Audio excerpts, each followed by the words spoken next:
I think we're going to get started. Finally. I think we're going to get started. Please sit down, Richard. Didn't work. All right, I think we're going to get started. I'm going to get my mean professor persona on. Thank you, everyone. I apologize for the delay. We were having some live streaming issues, but they've been solved thanks to Enrique Russell and our wonderful IT team back there. So if you are on an iOS device, please go to the following. Do I have to say that part? No. go.fiu.edu/Dylan Live, one word. Okay, anyone who's listening. Welcome, everyone, to Talkin Dylan, Sound to Sight, a teaser symposium that accompanies the public opening of Retrospectrum at the Patricia and Philip Frost Art Museum at Florida International University, right next door. The show runs through April the 17th, 2022, and will be accompanied by many events over the spring semester, including a 3-day symposium on Dylan as thinker, writer, and artist this spring. So thank you so much for being here in Miami, in this very room at FIU, and around the world. Allow me now to introduce our first speaker, which is a complete honor to do here today, Dr. Kimberly Green.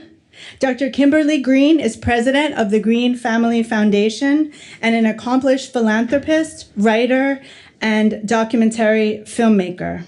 She's led the Green Family Foundation since 1997, and under her leadership, the Green Family Foundation has spearheaded a variety of initiatives in Haiti and in her native Miami, which I would say have changed the landscape of our very city. Ms. Green, who directed and produced the award-winning documentary, Once There Was a Country Revisiting Haiti, also oversees the Cultural Committee for the Clinton Global Initiative Haiti Action Network. Furthermore, Dr. Green and Green Families Foundation's close association with FIU has resulted in the creation of both the Stephen and Dorothea Green Library and the Digital Library of the Caribbean, as well as the establishment of Neighborhood Help, where students at the Herbert Wertheim College of Medicine work with medically underserved families throughout Miami-Dade County. I don't know why it also doesn't say the LAC, that there's the Kimberly Green Latin American and Caribbean Center, which she has generously supported and spearheaded and changed the landscape not only of Miami, but also of FIU. And if we get her quote up here, is that supposed to happen now? Enrique? Her quote. Yeah. Okay, and so we've asked all of our speakers today to answer the question of what Dylan means to me. So I'm going to read for you Dr. Green's quote. What Dylan means to me. Bob Dylan to me is a brand new leopard skin pillbox hat. He's an escape drifter, a simple twist of fate. He is turquoise and gold, the property of Jesus, and a hard rain falling. Bob Dylan is the soundtrack of life. He is the narrator of America's lived, tortured, and beautiful history. Love that. Please come up. Thank you.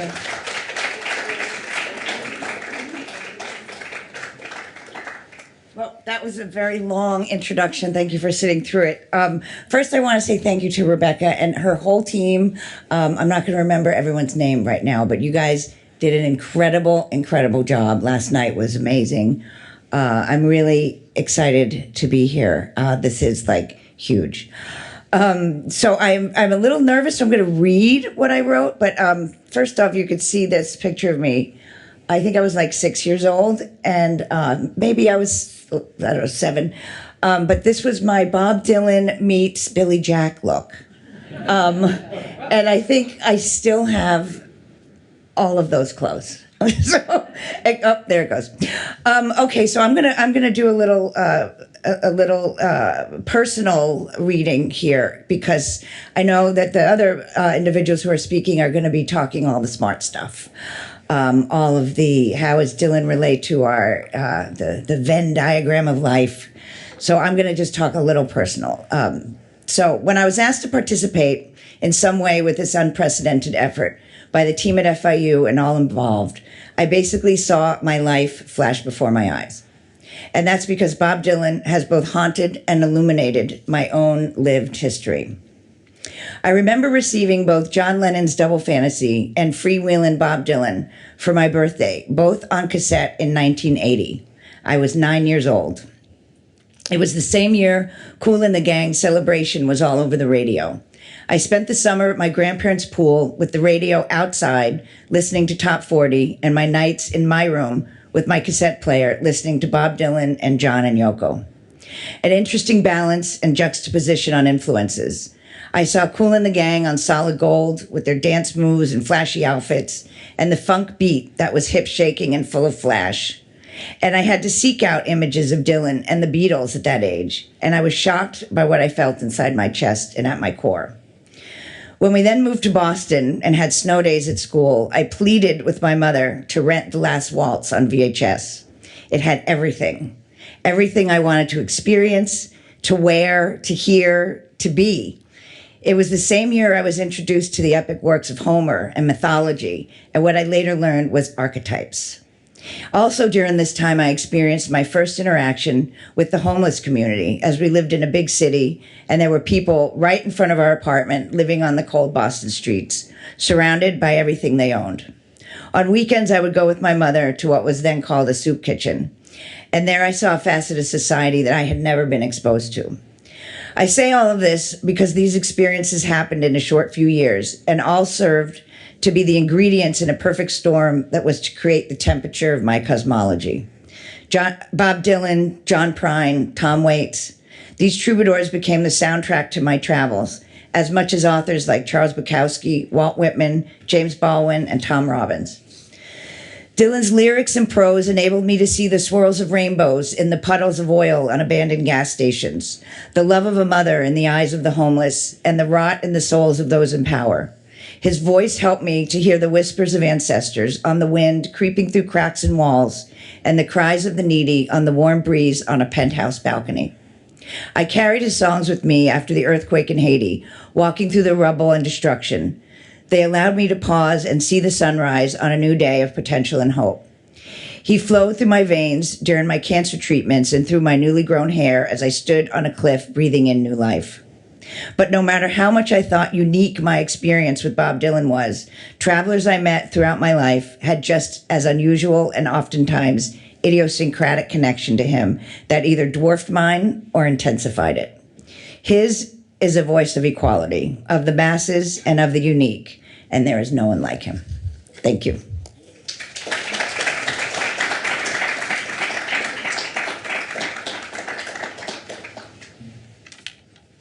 Thank you so much. I'm going to be jumping back and forth. That's just how we're doing this. So now I'm actually welcoming you formally. That was a welcome of the welcome. So I'm formally welcoming you. I don't think I said my name. I'm Rebecca Friedman, and I direct the Wolfsonian Public Humanities Lab.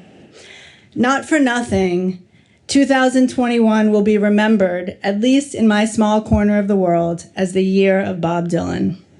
In January of 2021, I got a call from someone called Shai Baitel. Thank you, Dean Schreiner, for connecting us. And about 11 months later, here we are at the start of a project that ends with the big symposium and the closing of the exhibition in April. And along the way, I have met and or gotten to know a host of people, a series of individuals who will remain with me, some I hope for a lifetime. It has been, for me anyway, an intellectual and emotional ride like no other.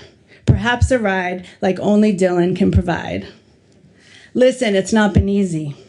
No smooth path here. One might say the opposite. Yet the tenacity of spirit and the generosity of those with whom I have worked have made this day, this teaser symposium, and the premiere of the exhibition itself not only possible, but beautiful. To those people, I wish to take a moment to say thank you, and then my own 10 cents on Dylan. My thank yous. To Kimberly Green. I have long admired you and your work from afar, your commitment to Miami, to communities too often forgotten, and to this university, which is legendary. And well, now I hope I can call you a friend, and perhaps we are just beginning that friendship. So thank you. To Hugo, who I have not seen here, but maybe he's listening online, and his bold team, who have done all the social media for this, really game-changing for us. Thank you for stepping in late in the day and for doing beautiful work and getting the word out. To Heiko, a small, quiet, you are the best. Thanks for making sure all went smoothly, everything sounds beautiful in words, and thanks for your friendship. To Richard, I've looked forward to our Thursday calls this past 6 months. You've not only taught me a ton about Dylan, but also about collegiality. Your generosity of spirit is inspiring. To Enrique, wherever you are now, you are one of a kind, jack of all trades, kind, easygoing, talented. We're just getting started with our work together. Thank you. And to Shai. Well, you are a dynamic, creative, humble human. I feel so lucky to have crossed paths with you and imagine that the road ahead together is long. So thank you for bringing this project to me and to FIU.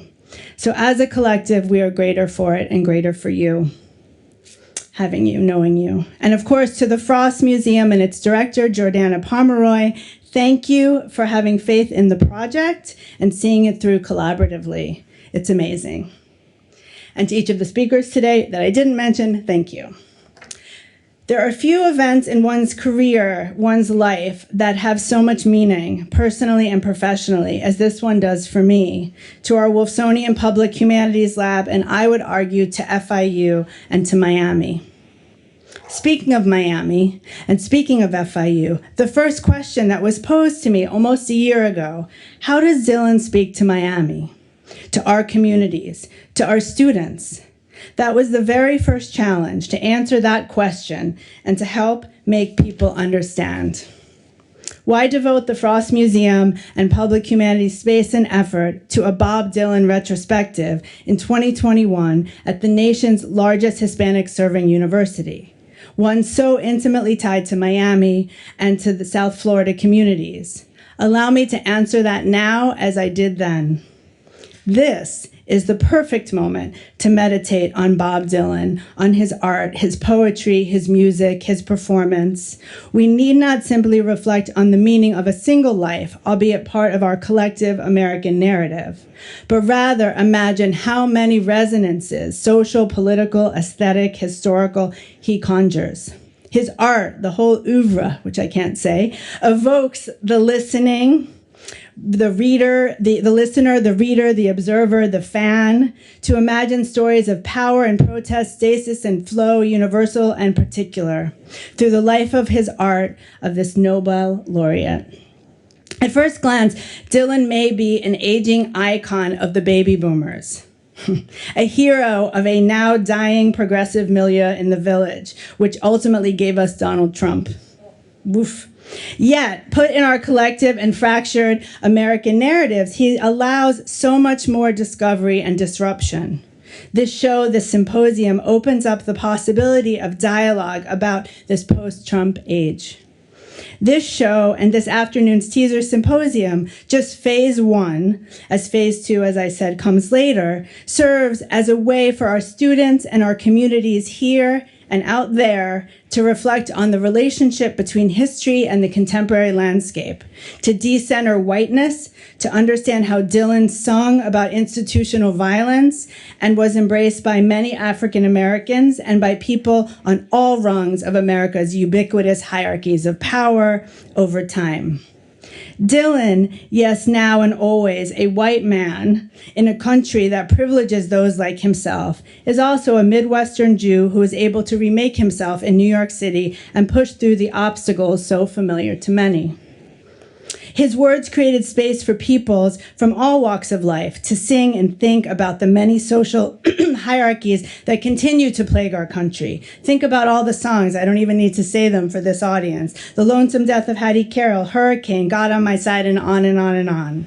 This very push and pull opens a window into larger discussions about racism and privilege and the arts in our own times. I wouldn't focus on the boomer audience at all. Hell, I ain't no boomer. In fact, the boomer lens is an incredibly narrow vision of Bob Dylan. The Village in the late 60s, 70s, George Floyd and the Rittenhouse verdict just now, racism, power, politics, struggle, hierarchies, time, and his work as a whole tell us much more. His influences musically and poetically and artistically now span place and time. This show provides opportunities for deep collaboration with the musical, scholarly, student populations around what it means to be human in a world so afflicted with institutional prejudices that defy easy solutions. Dylan is an American icon, and some argue iconoclast, and continues to make art and to be creative. It is not, I would suggest, a white male show. It is not Ronald Reagan. It is Bob Dylan, whose life narratives raise so many social questions, whether it was or is the intent of the author or not. I do not think Dylan would even mind our seeing or hearing what we will in his art, feeling through his words, in his genius, and interpreting it all for ourselves. Once done, we find its layered power, and we're greater for it. As to Miami per se, one need not look any further than the scene in the recently released film One Night in Miami, right? Which takes place at the historic Hampton House. Shout out to Jackie if she's listening on live stream. The Malcolm X character is trying to explain to the Sam Cooke character why he should not be a sellout to his white audiences with his sweet songs about love, and puts on a Dylan album on the phonograph. How many roads must a man walk down before you can call him a man? Malcolm says to his friend Sam, and their discussions about hierarchy, race, and prejudice ensue.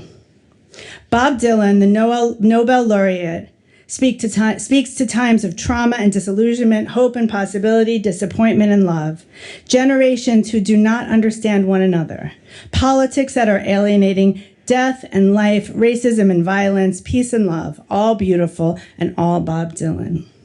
As for me, as I end and conclude, as for me, myself, and I, Bob Dylan inspires time travel. For me, it is to my folks' scratchy phonograph through 1970s speakers in a Jersey split-level living room on an early Sunday morning. The simple buzz of a chord or hint of his voice can transport us to a childhood bedroom, or me anyway, to a first kiss, to a late-night heartbreak. Friends will arrive, friends will disappear. If you want me, honey, baby, I'll be here. Dylan was my childhood, or at least that's how I remember it. His voice, his lyrics gave me permission to cry when the tears were stuck, buckets of tears. By high school, during early feminist turnings, it was Dylan who touched my soul, not Joni, not Joan, and not even Janice. Sorry. Even now, the sounds and words push me straight backwards to my upstairs bedroom amidst confused and lonely childhood New Jersey. Dylan invited me into adult worlds. He propelled me forward in time to futures racked with weary love, deep injustice, war, and death. And that is where I find myself today. So thank you for sharing this moment, and thank you all for being here and being part of this journey. And please join us in the next months for our many programs and our many discussions about the music and art of Bob Dylan while it hangs on our university museum's walls. And now I have the great pleasure to introduce to you our next speaker to the podium. Thank you.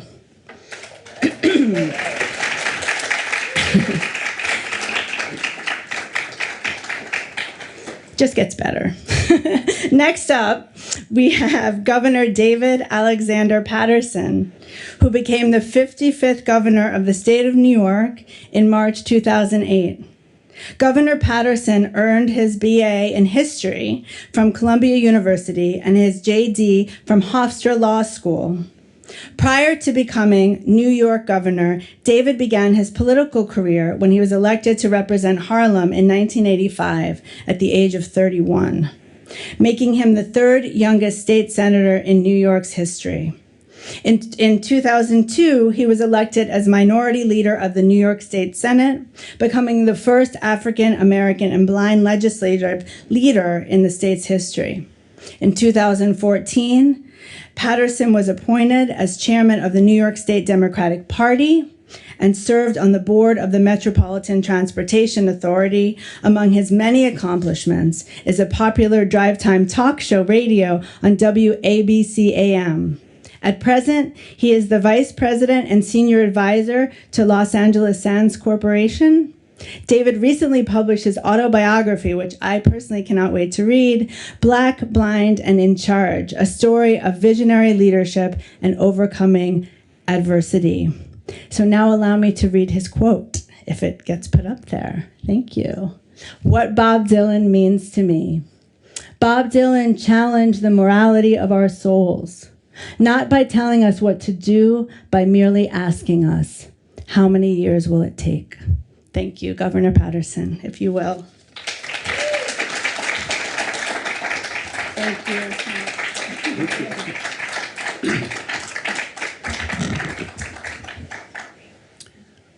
I always like to hear an introduction of myself, as we all do. But I always like how they just happen to mention that I became governor in March of 2008. Now, there was no election in March of 2008. I think all of you know that the governor resigned in a prostitution scandal. I always think of it as the best benefit I ever got from sex, and I wasn't even there. So I would like to thank FIU and also the Frost Museum and all of you who have put this number of events together today. And I don't know why I had to speak after Rebecca Friedman, but it was really very interesting hearing her thoughts as she was growing up and how Bob Dylan related to all of them. And I thought that as a woman who was coming into her own as a woman, that it was actually a man who could identify with that struggle. And that's really what is the greatest thing about Bob Dylan. Now, he can somehow find a way into all corners of the globe and will find a way into the community surrounding these schools, even if their ethnicity is a little different than other places. I also want to thank Shai Baitel, who must have been more than any other human being that I ever met, given the opposite first name to the way he actually conducts himself. And he is the impresario he describes himself as an artistic director. The great George Lois, whose exploits were chronicled in the TV series Mad Men, also said that he was an artistic director. But in fact, they both do everything. I'm just amazed at the number of creative and different activities that Shai involves himself, and it's a wonderful, Shai, for you to invite me to be part of this event. And finally, to Dr. Kimberly Green, I really enjoyed your thoughts growing up about Dylan and the writers that you admired. So I want you to know that in my early 20s, I lived next door to the brother of James Baldwin, David Baldwin. So I just assumed that one day I would meet James Baldwin, and I never did. Finally, in 1986, James Baldwin passed away, and a couple of days later, his brother, David Baldwin, came over and asked me if he could borrow a hammer. And when I got the hammer, I said to him, you know, there was this woman crying all through your brother's funeral. Does she feel better now? He said, David, we have no idea who that person is. But there are people who go to funerals because they just like to have a good cry. So I just am so delighted to be here with all of you. And I would begin by saying that Ian Rand wrote a book years ago. And a few years later, they made a movie out of the book. And the name of the book was The Fountainhead. And in that book and in that movie, Gary Cooper really captures the feeling about the underdevelopment of civilization by describing, and I quote, that thousands of years ago, the first person invented fire. And although they were probably burned at the stake, that they taught their brothers and sisters to light, nevertheless, they offered the world a gift that had never been perceived before and lifted darkness from the face of the earth. So when you think about that, and you think about the evolution of civilization, throughout the centuries, there have been men and women who took first steps down new roads, armed with nothing but their own vision. The great creators, the thinkers, the artists, the musicians, the scientists, and inventors stood alone against the societies of their time. Every new thought was opposed, every new dimension, every new invention, every new opportunity was denounced. But these people who had an unbarred vision forged ahead. They fought, they suffered, and they paid for it, but they won. And what is imbued in them to give us this opportunity that we have today is that they freed themselves. And by freeing themselves, they freed others. And this is why we're here today, to talk about a man who freed himself and consequently freed others. And so Bob Dylan had that challenge in the late summer of 1965 at the Newport Folk Festival, when after 45 minutes of just enjoying his music, and he had the crowd jumping and screaming, urging him on, he decided to do something new. He wanted the audience to hear him play the electric guitar. Suffice it to say, this did not go well. There were boos, there were jeers, there was debris flown, and nearly a riotous condition that even the other well-known musicians at the time could not quell the anguish of this crowd. And the returns, the recount of this election, this decision to play an electric guitar, were even worse. Even the great folk singer Pete Seeger commented that he would take an axe and chop off the cord to Bob Dylan's electric guitar because he was playing electric and not acoustic.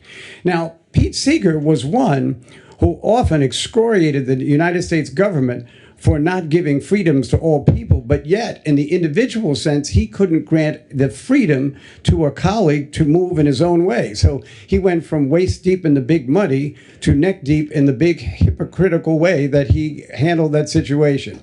And as I would like to think, he went from being one of the great folk singers and social commentators at our time to a plant in Rick Nelson's garden party. So, but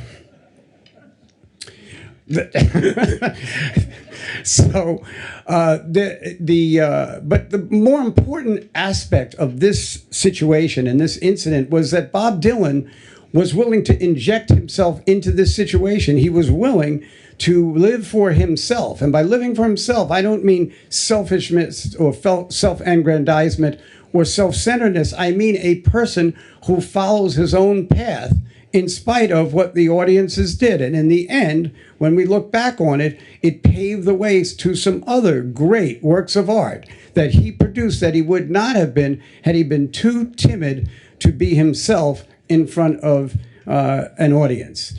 I was a fan of Bob Dylan before I knew he was Bob Dylan, because of all the songs that I thought had been attributed to other people, and actually they were written by him. So in my life, the turning point came on August 28th, 1963. That was the date of the famous March on Washington. I set my alarm for 3 o'clock in the morning because our family was going to go to Washington and be part of the march. I was informed when I woke up by my parents that I wasn't going to Washington.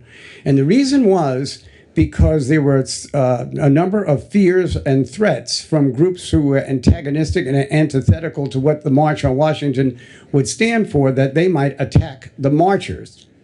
So the size of the crowd was reduced substantially, and yet my parents went to the march, and I watched it on television, where I heard a woman play a song that touched my heart.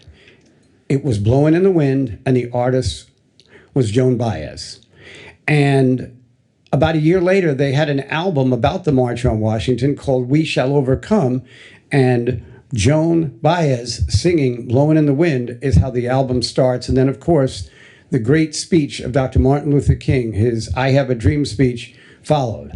By the way, many people think that that was the first time Martin Luther King ever offered his I Have the Dream speech. He had actually done the speech 40 times, moving around the South in civil rights demonstrations before the march, to the point that the people who worked with him were sick of hearing that speech.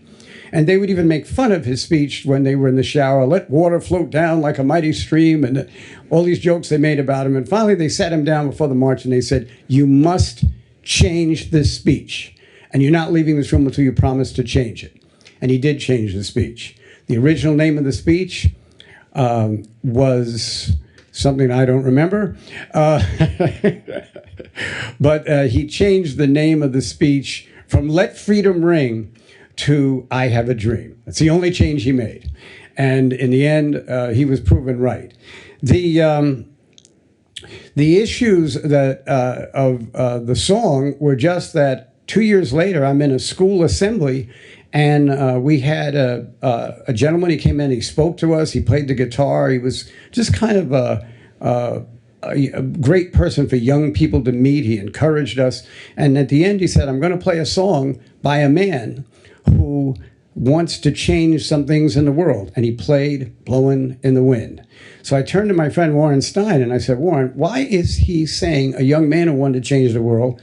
That song was by Joan Baez, whereupon Warren corrected me that the song was by somebody named Bob Dylan.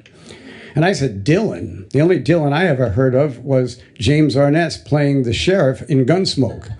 So when that was really my introduction. And then I just have, over the years, learned every time I thought somebody wrote a good song, it turned out to be Bob Dylan, like All Along the Watchtower, which I thought was written by Jimi Hendrix, but no, it was Bob Dylan. And then there was Just Like a Woman, covered by many artists. My favorite recording is by Nina Simone, but the writer was Bob Dylan. And then, of course, Mr. Tambourine Man, the song wasn't by the Byrds, it was for the Byrds by Bob Dylan. And the Emancipation Proclamation, which was thought to have been written by Abraham Lincoln, was actually written by Bob Dylan. And I'm glad after all these years we've gotten that cleared up. So the real issues concerning Bob Dylan are really that he was a person who was not afraid to inject himself into places where he believed in a cause or he believed in the people that he was helping. And this obviously was a huge situation in 1976 when he was called upon by George Lois, the art director, to help in a case involving a former lightweight boxing champion by the name of Reuben Hurricane Carter.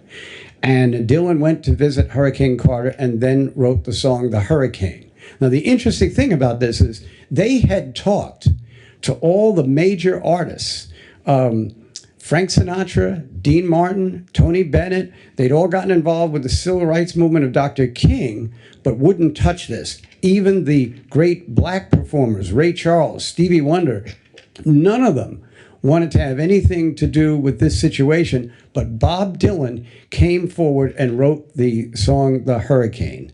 And this, again, demonstrated that Bob Dylan was not going to worry about his reputation or what people thought about him. He was going to write this song that inevitably was a transcendental song, because it not only changed thinking in the white community, he, as a white man, changed thinking in the black community, to the point that in 1994, when O.J. Simpson was accused of killing someone, the entire community rallied around him. They were wrong. He was guilty. And I got in trouble once for writing an article about the O.J. Simpson trial called They Framed a Guilty Man. And the point was that they did frame him, and they did also frame Reuben Hurricane Carter. Well, we got one right. So the point is that Bob Dylan, again, was willing to make that sacrifice, and Bob Dylan challenged all of us to think in terms of how we see other people. So really, he was dynamic, articulate, he was perceptive, he was courageous, he was outspoken. He was one of those people who just had this capacity to reach others.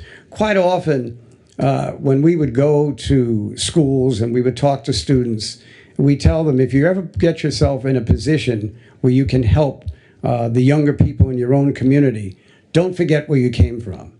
And that's an honorable trait for people to have. But with Bob Dylan, it was a little different. He didn't forget where other people came from and how he seemed to understand that, how he had that sensitivity and that willingness to listen and that willingness to understand is beyond so many of us, which is why we continue to honor him and why they're always quite a mystery to us. Now, Bob Dylan, I don't know why, but he is the repository for people who say that he tells you stories that aren't true, and he made the documentary with Martin Scorsese where the actress Sharon Stone says she followed the band when she was younger. Apparently that never happened. And then they had a guy there, Senator Tanner. There was no Senator Tanner. He was actually the character in a mockumentary back in the 80s, and they took the actor and made him pretend that he really was the senator in the documentary. And so Bob Dylan, you know, has told these stories that just aren't true from time to time. But I don't know why he gets all the castigation when, in fact, in one of the great songs of all time, Way Down Upon the Swanee River by Stephen Foster never saw the Swanee River. He lived in South Carolina, and he wrote the song about a place called the PD River. And when they were going to market with the song, one of the producers said, that name isn't right. So they looked on the map, and they found the Swanee River, which is actually in the state of Florida, a long way from where Mr. Foster lived. Then we have the situation involving the Beatles.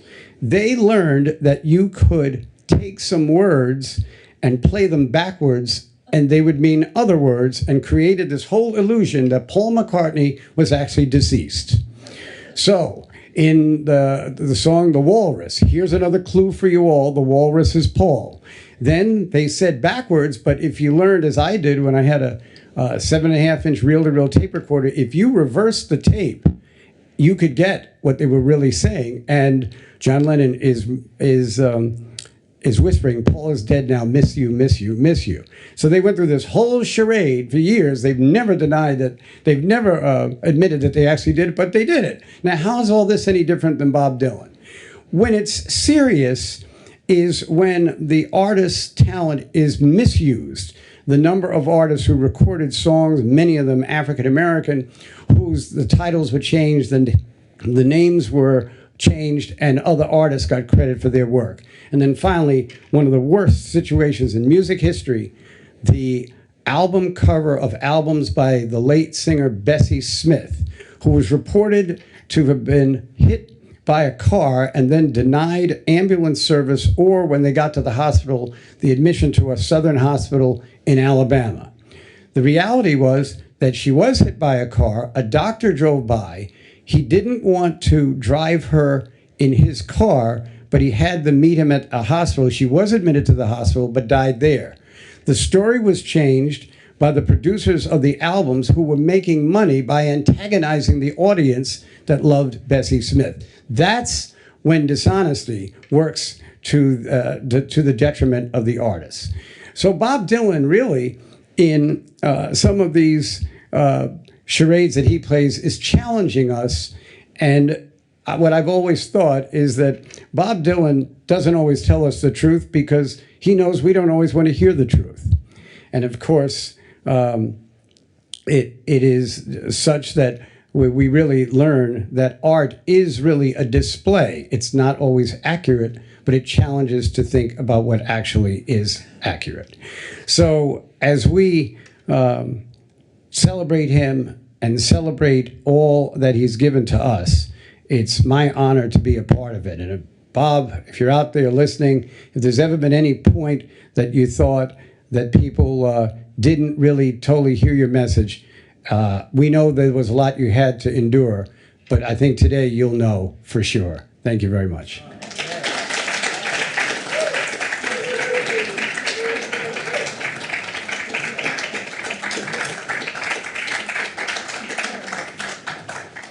Thank you so much, Governor. That was beautiful. Really enjoyed your words. Thank you. Next up, we have another wonderful speaker in store. We have Ambassador, there you are, Ambassador Ido Aharoni. So glad that you've come here today to share your words with us. You've been so generous to me already, so I'm so happy to meet you. Ambassador Ido Aharoni serves as a Global Distinguished Professor at New York University's Program of International Relations. Ambassador Aharoni is a 25-year veteran of Israel's Foreign Service, a public diplomacy specialist, founder of the Brand Israel program, and a well-known nation branding practitioner. Didn't know that was a thing. It's super interesting. I want to hear more about that. Ambassador Aharoni, who served as Israel's longest-serving consul general in New York and the tri-state area for 6 years, oversaw the operation of Israel's largest diplomatic mission worldwide. Ambassador Aharoni is on the board of MasterCard and NLX's FinSec Innovation Lab. And he is here, most importantly, he is here with us today to share his thoughts on Bob Dylan. So I'm going to read to you his quote now. What Bob Dylan means to me. During my formative years, Dylan served as the lens through which I viewed the American experience. Growing up in Israel in the 1960s and 70s, America was the focus of my generation's aspirations and curiosity. He was the gateway to that America. Thank you so much for being here today.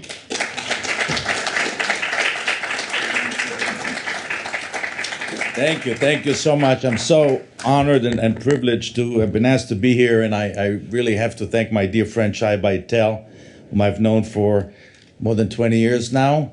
And the first time I met Shai Baitel, believe it or not, he was the head of the United Nations Judaica Book Club. If you did not know, there was such an organization. And I don't know why this organization doesn't exist anymore, probably because Shai went on to do bigger and better things. But I think that the United Nations still needs some Judaica. And thank you for that effort. Governor, you moved me with your speech, with your historical references. These are the songs that I remember growing up. And of course, Rebecca, thank you so much for taking care of everything. You know, my angle is different. I'm not an American.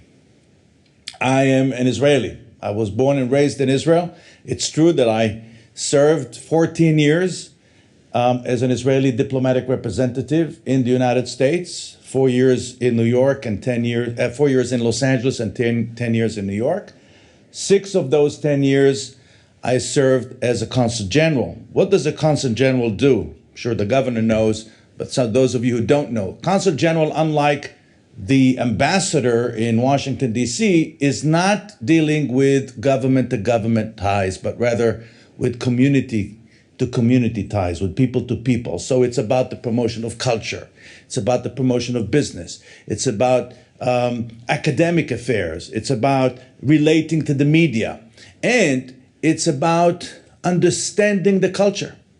Now, a little bit about my background so that you'll understand why Bob Dylan is such a big deal for me.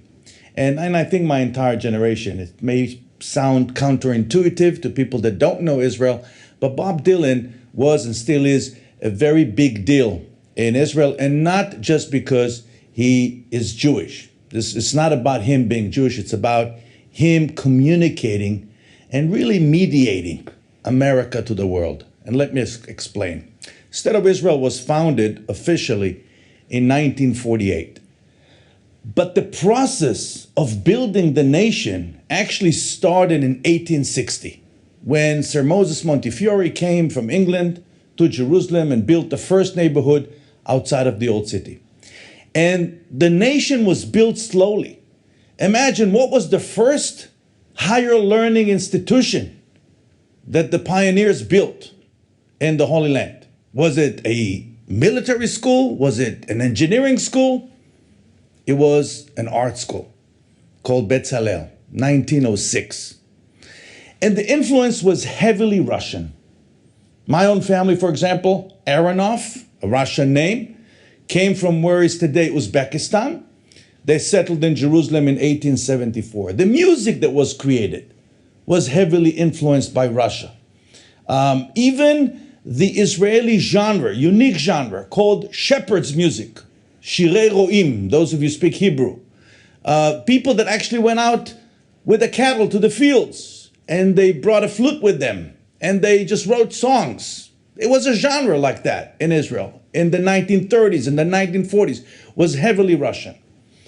And so when the State of Israel was founded, it was right at the beginning of the Cold War.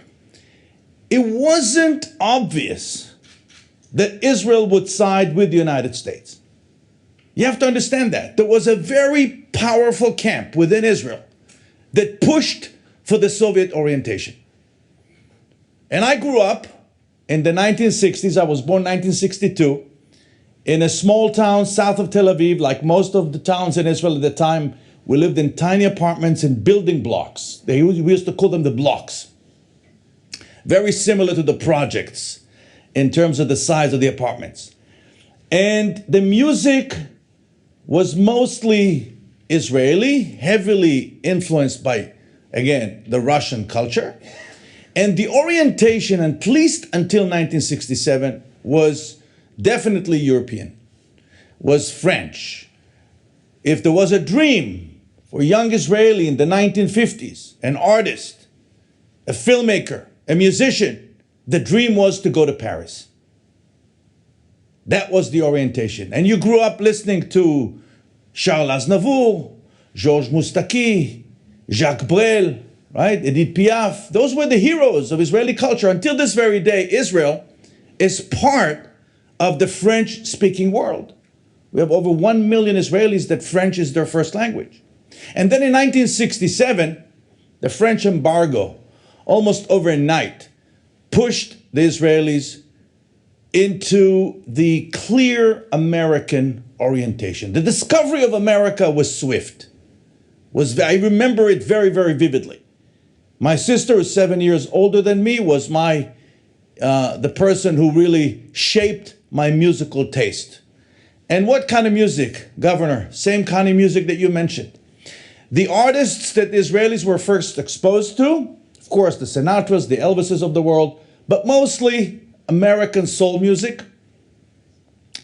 Artists like Irma Franklin and Solomon Burke and the Platters were very, very big in Israel in the 1960s, and other great musicians.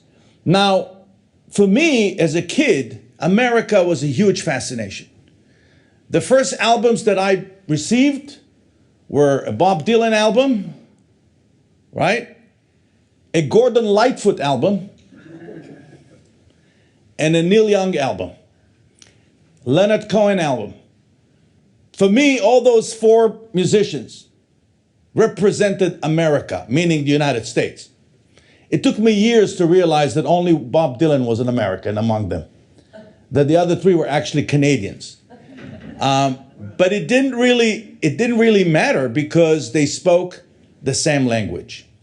And Rebecca, you spoke about Dylan's role, Dylan's place in the culture.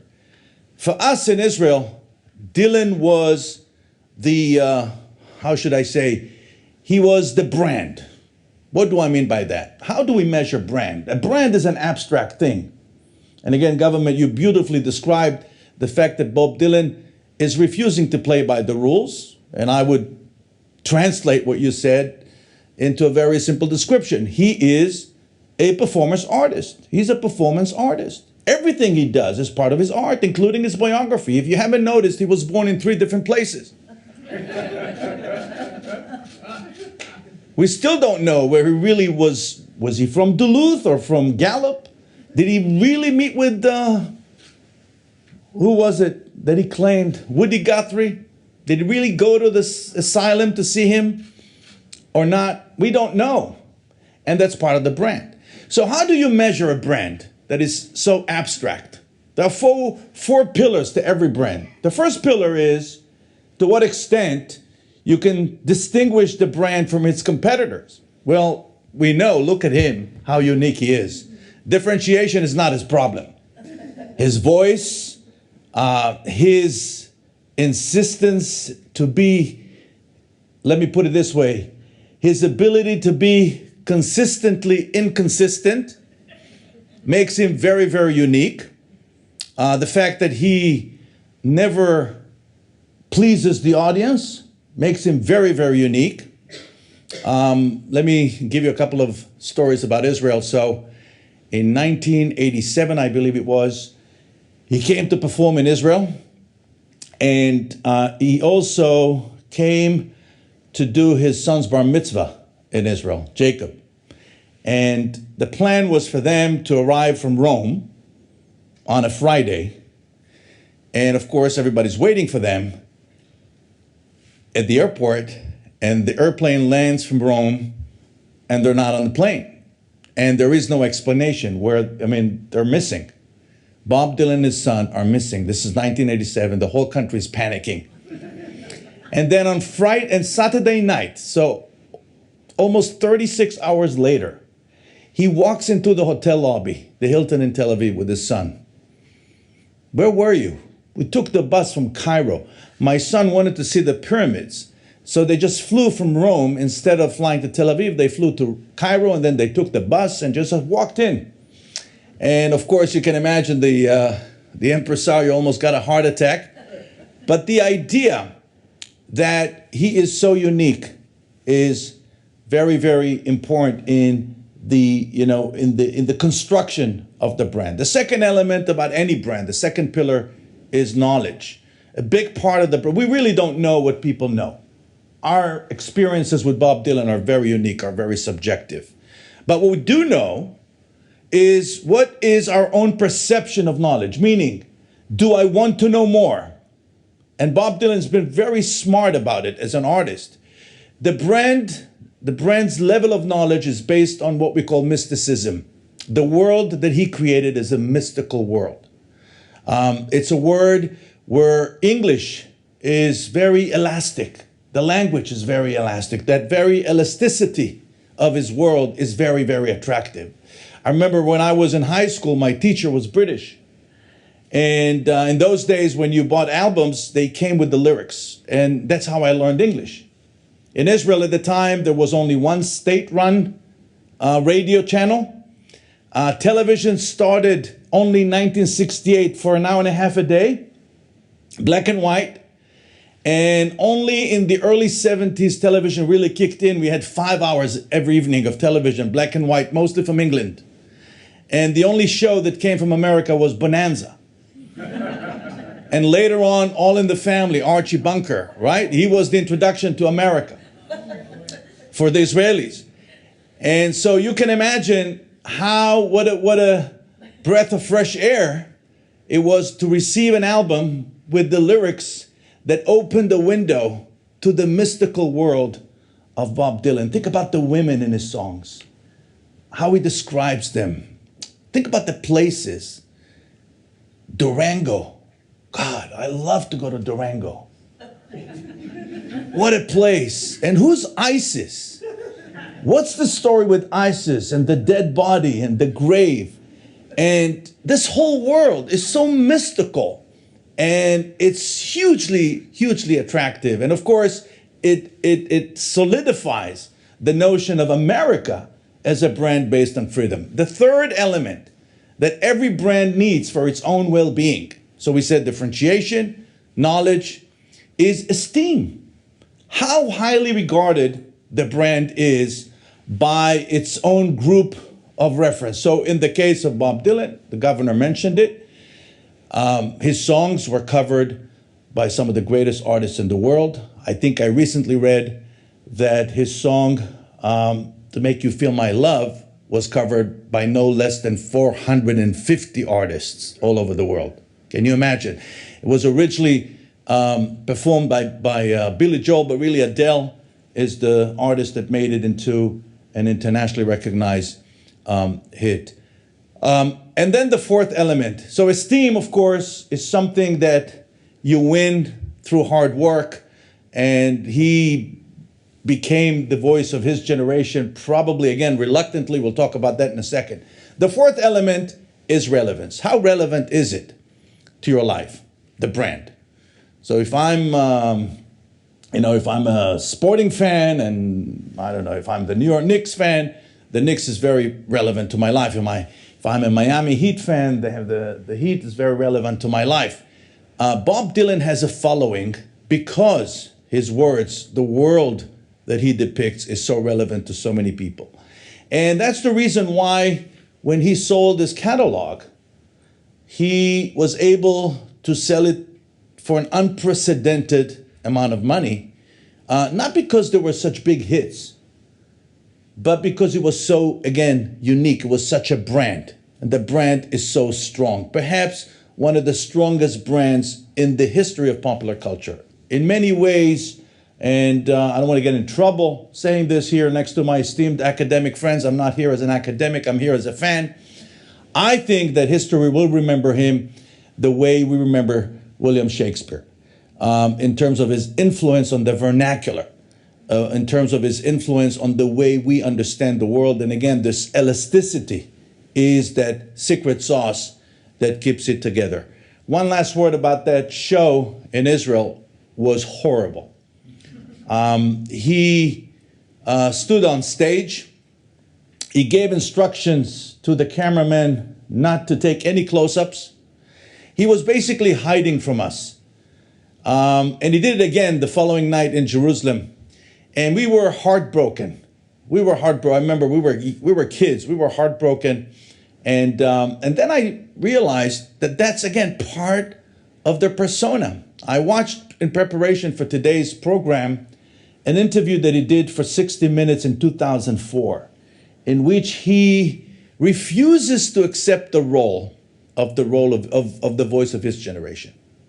He's very reluctant to be given that responsibility. He doesn't want to be perceived. He said, I'm just an artist. I just communicate my thoughts, my dreams, my inner world to you.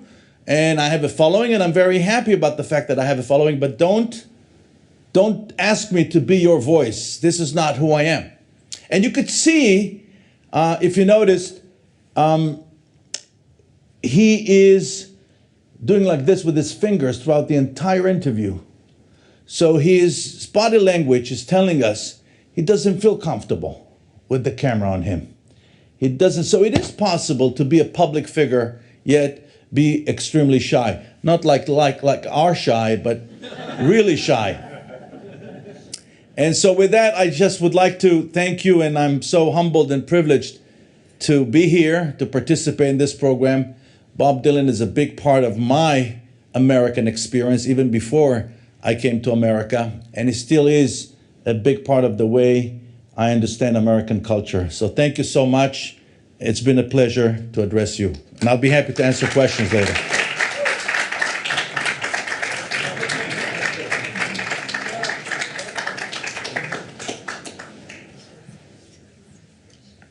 Thank you so much for sharing your thoughts. That was terrific.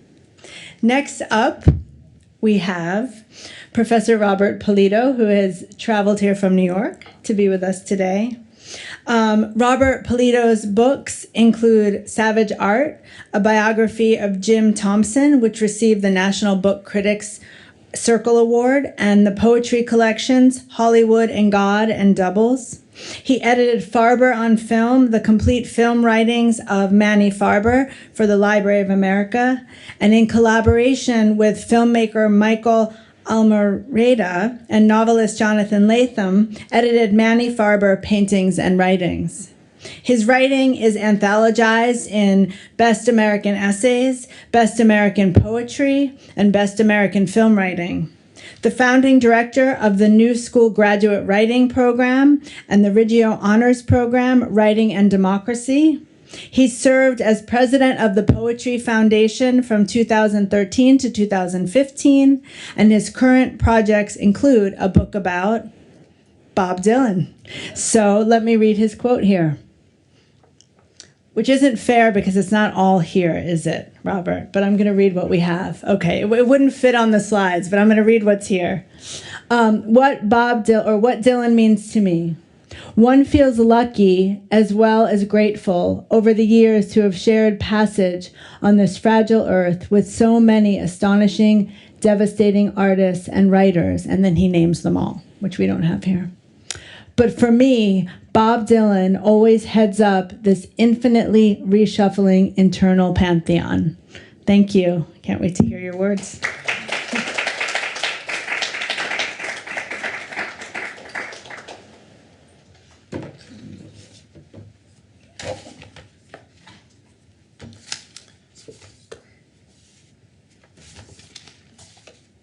So good afternoon.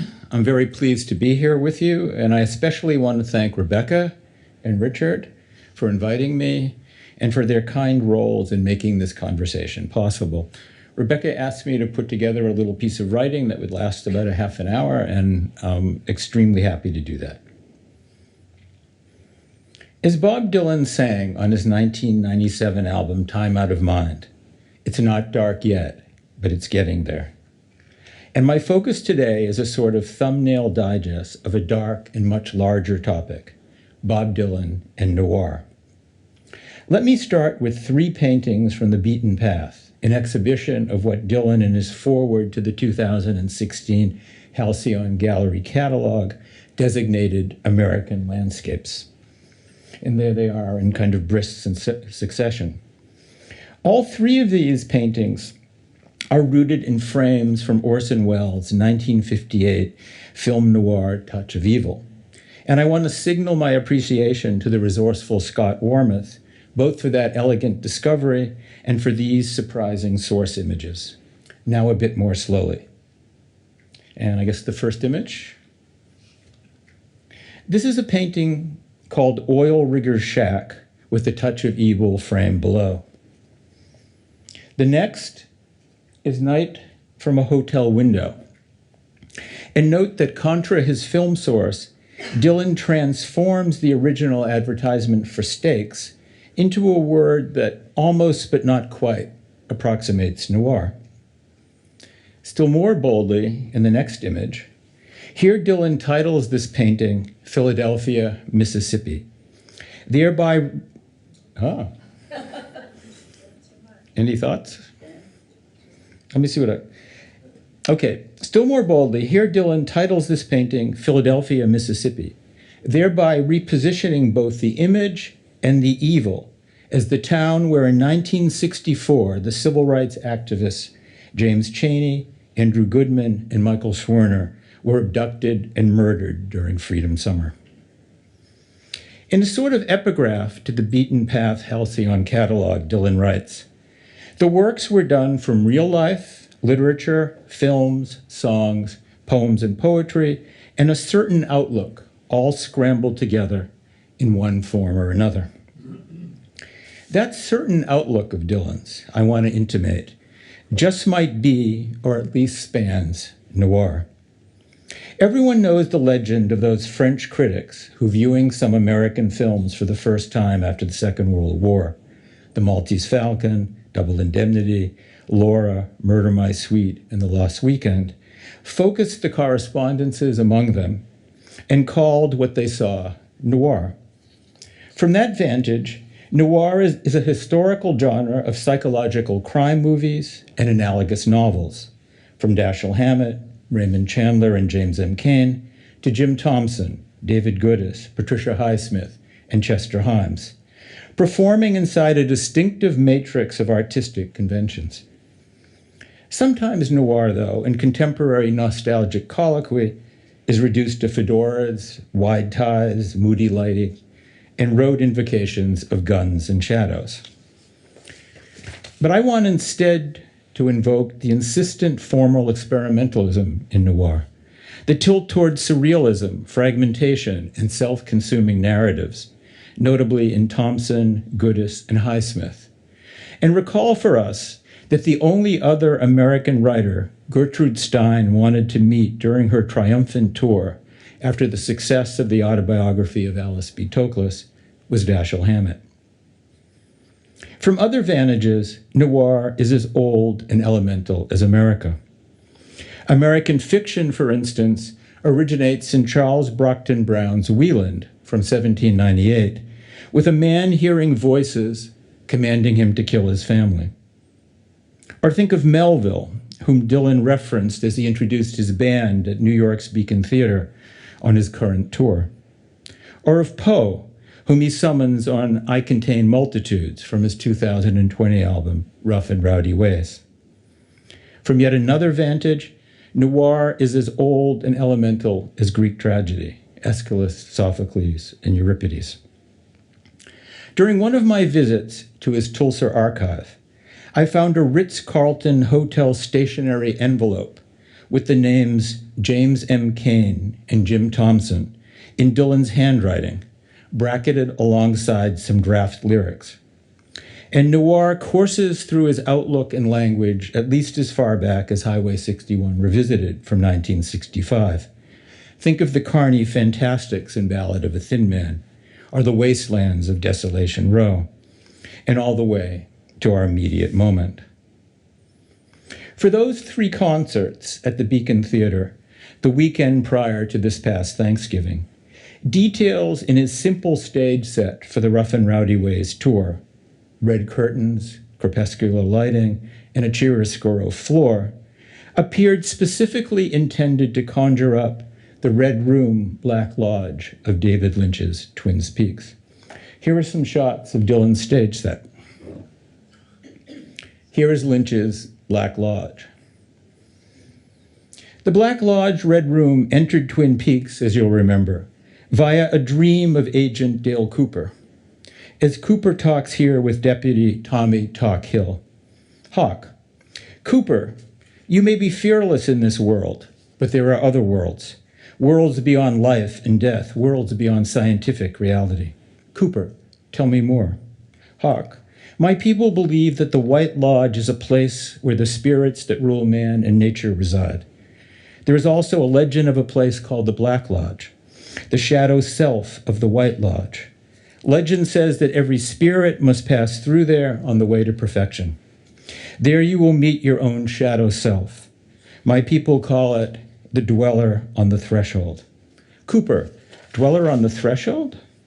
Hawk, but it is said that if you confront the Black Lodge with imperfect courage, it will utterly annihilate your soul. For the finale of Twin Peaks, the Black Lodge Red Room evolved into the waiting room, as though that spot materialized an extra-dimensional space for the transition between life and death. In his Red Room at the Beacon, the 8 gorgeous, devastating, Rough and Rowdy Ways songs Dylan performed that night also sounded as if they radiated from a twilight realm. As Dylan's lyrics quoted the Egyptian Book of the Dead, referred to fleet-footed guides from the underworld, spoke of having already outlived my life by far, or when he sang, I can't remember when I was born, and I forgot when I died. His half-light Beacon stage, in turn, might only be the color version of another noir-inflected night spot for still more of his shadow selves, Shadow Kingdom, the black and white concert film he released this past July of him covering his own early songs. Ostensibly set in the hypothetical Bon Bon Club in Marseille, Shadow Kingdom, where the time on the stop clock is always 10:12, all but literalize the shades of his title. And here are some stills. 5 of his old songs that Dylan performed at the Beacon overlapped with Shadow Kingdom. When I paint my masterpiece, most likely you go your way and I'll go mine. I'll be your baby tonight, to be alone with you and watching the river flow.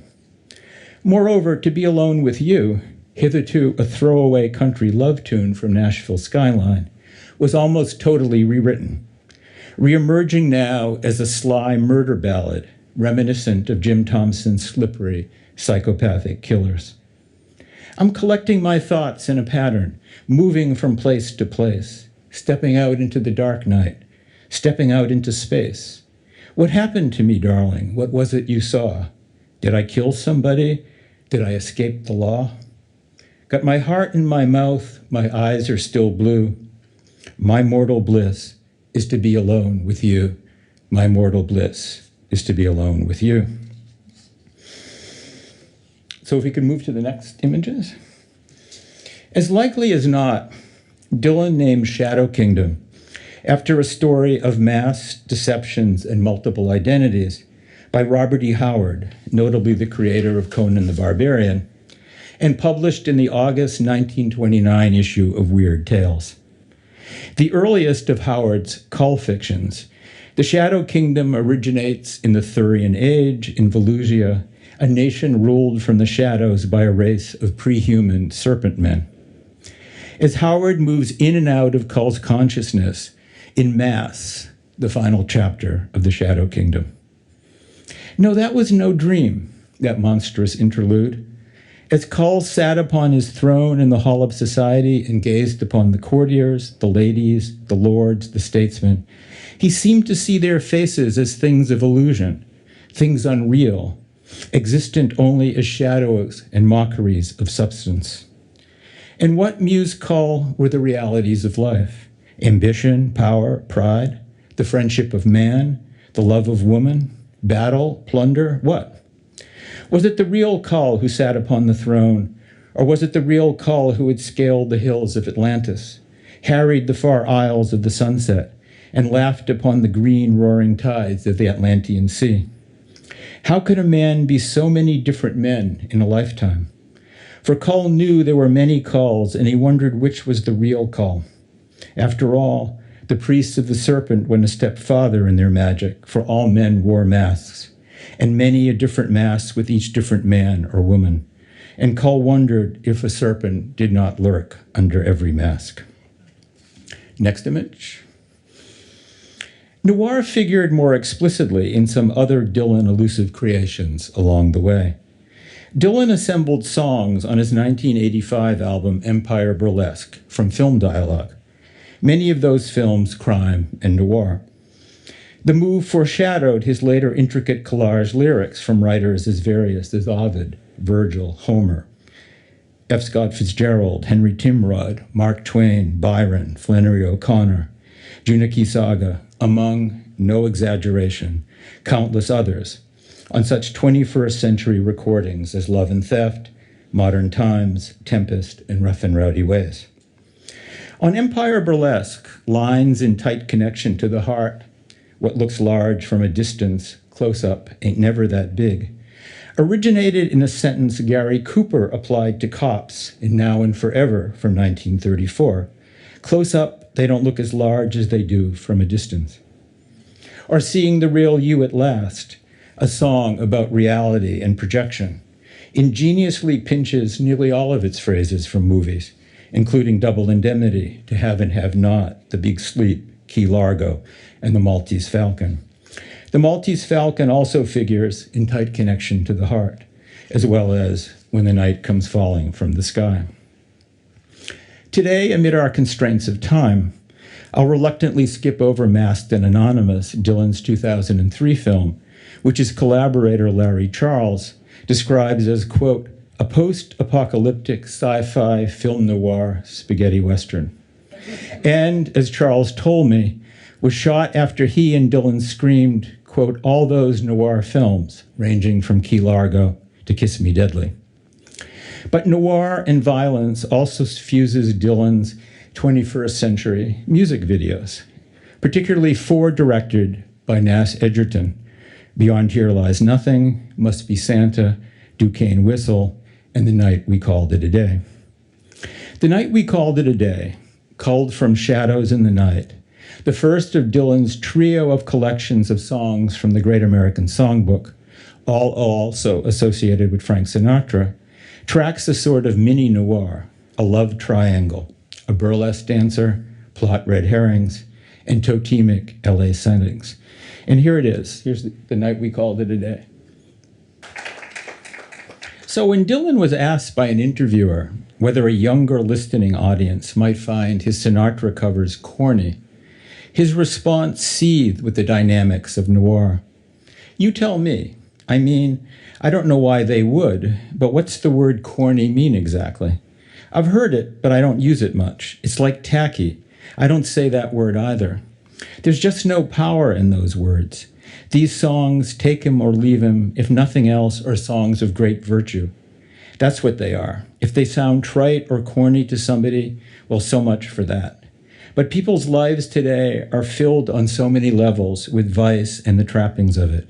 Ambition, greed, and selfishness all have to do with vice. Sooner or later, you have to see through it, or you don't survive. We don't see the people that vice destroys.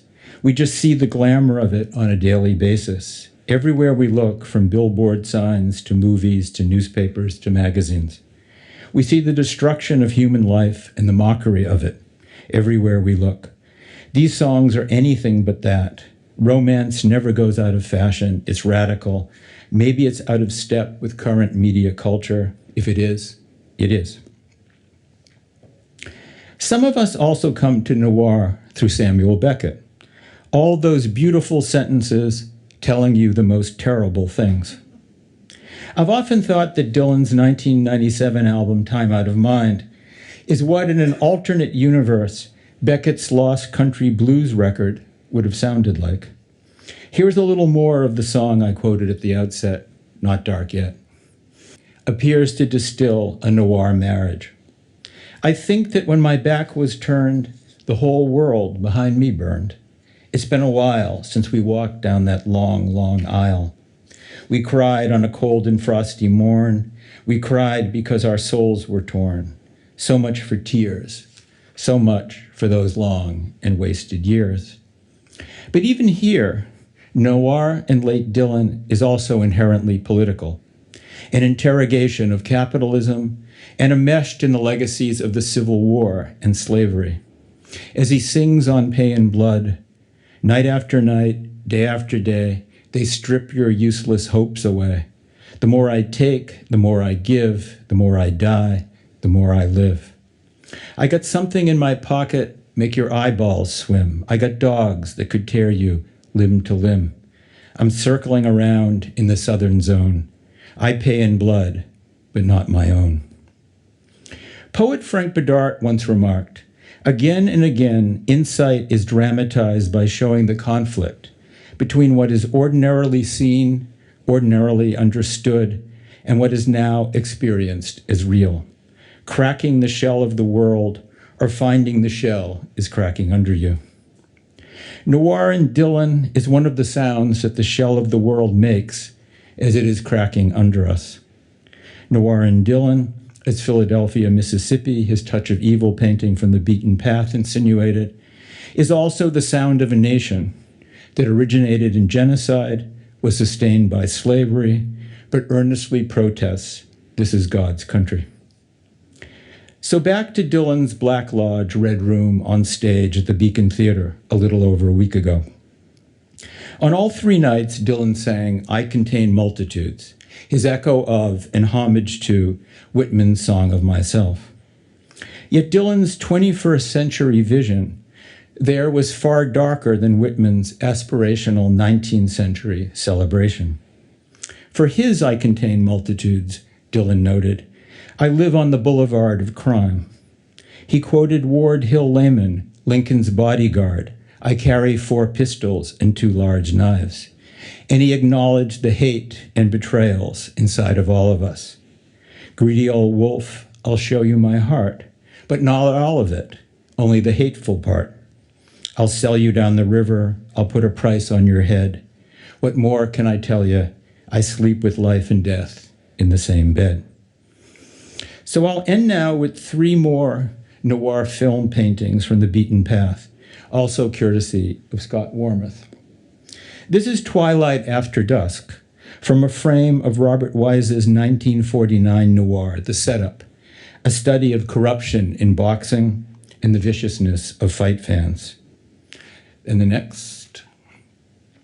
This Dylan calls Sugar Torch, from a frame of Samuel Fuller's 1959 noir, The Crimson Kimono, a probing of race and interracial marriage.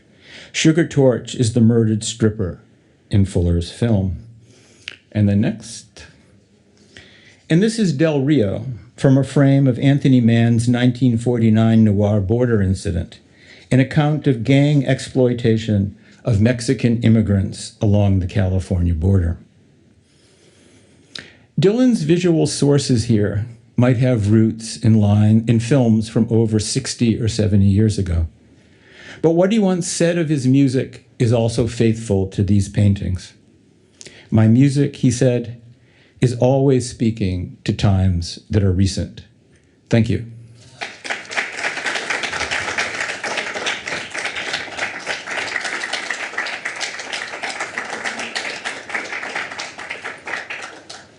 Thank you so much, Robert. That was fantastic.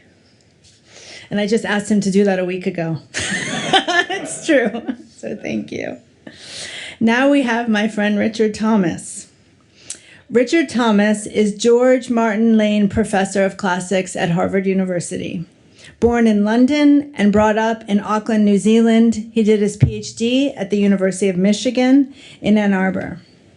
Since 1977, he's taught on ancient Greek and Roman literature and on the reception of classic literature in the last 2 millennia, including in the works of Dante, Milton, and Bob Dylan, on whom he has taught a freshman seminar every 4 years since 2004. He has written several books and more than 100 articles on classical subjects and is the author of a book I think many of us in this room have read, Why Bob Dylan Matters, which came out in 2017. And now I'm going to read his quote. What Dylan means to me. I'm into my 6th decade with Dylan as my guide and bard together through life. He is the Homer, Virgil, Dante, the Blake, Picasso, Eliot of our age. Richard, thank you.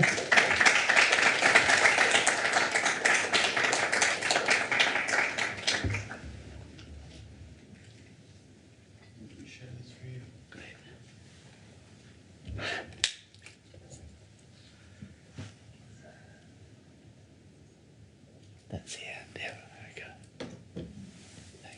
Thank you, Enrique.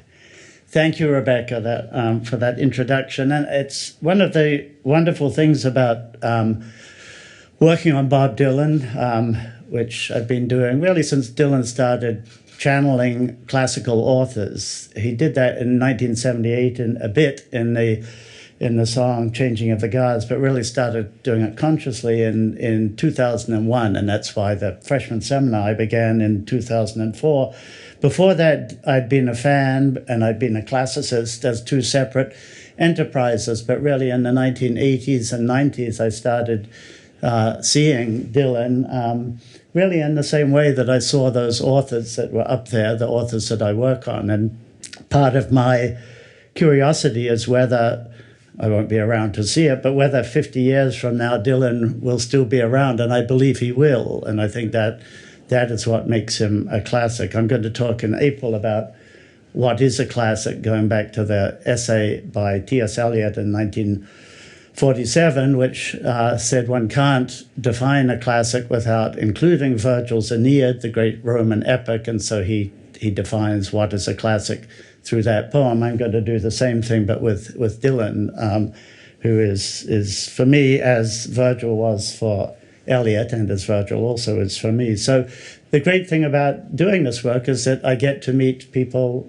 like those of you in this room. We met, I think, 3 or 4 years ago through the Tulsa Archive and just through going to Dylan concerts. So I was at the same concert in New York. I got to 2 New York ones. I got to one in Pittsburgh on the way down here 2 weeks ago. And he saved me the trouble of traveling by coming to Boston this past Saturday. So I saw him there.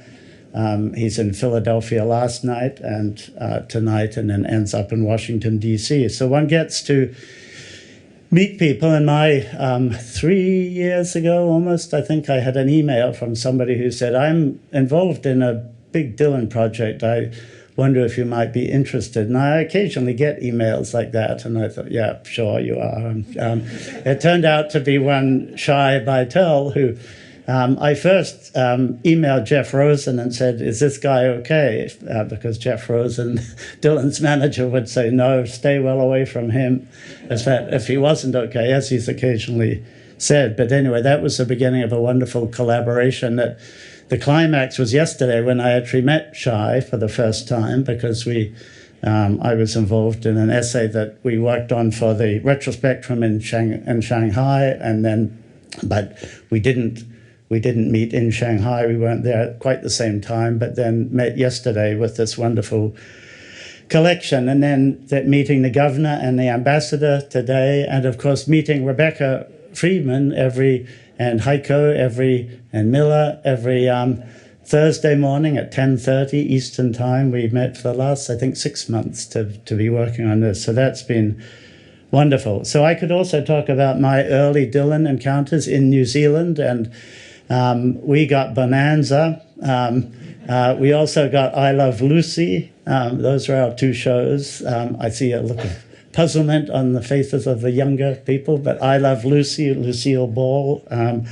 And I had to go 2 doors down to see them because we didn't actually have a television set.